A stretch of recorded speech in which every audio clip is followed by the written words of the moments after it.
சித்தர்களிலே மிக முக்கியமாக ஒரு சமயோஜித சித்தர்னு எடுத்தோம் அப்படின்னு கேட்டிங்கன்னா இடைக்காடர் சித்தர். மிருகசீர்ஷத்துக்கு தனவரவை கொடுக்கக்கூடிய சித்தர் இந்த இடைக்காடர் சித்தர்.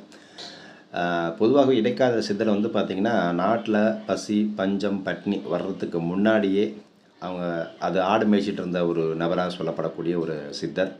அந்த சித்தருக்கு பார்த்திங்கன்னா சமயோஜித புத்தியாக இறைவனுடைய அருளால் பார்த்திங்கன்னா நாட்டில் பஞ்சம் பசி பட்னிலாம் வரப்போகுதுன்னு தெரிஞ்சு அதை மக்களுக்கு சொல்லும்போது சிரித்தாங்க. ஆனால் அவர் என்ன பண்ணார் அப்படின்னா அந்த ஆடு மாடுகளுக்கெல்லாம் இந்த இயற்கை இலையெல்லாம் கொடுத்து அதை பக்குவப்படுத்தி அந்த நவதானியங்களை எல்லாம் அந்த இலைகளை எல்லாம் பதப்படுத்தி வீடு கட்டி அப்படி வாழ்ந்து வந்த ஒரு மகான், மிகப்பெரிய ஒரு இடைக்காட சித்தர் மகான். இந்த இடைக்காட சித்தரை பிடிக்கும்போது நமக்கு வாழ்க்கையில் இருக்கக்கூடிய பஞ்சம் பட்னி வறுமையெல்லாம் விலகும். மிருகசீர்ஷ நட்சத்திரக்காரர்கள் எக்ஸ்பெக்டாக 2வது நட்சத்திரமாக வரக்கூடிய மிருகசீர்ஷ நட்சத்திரக்காரர்களுக்கு இடைக்காட சித்திரை பிடிக்கும்போது வருமானம் செழிக்கும். இந்த இடைக்காட சித்திரை பிடிச்சிக்கோங்க. நிச்சயமாக மிருகசீர்ஷ நட்சத்திரக்காரர்களுக்கு மென்மேலும் வாழ்க்கை செல்வம் கொழி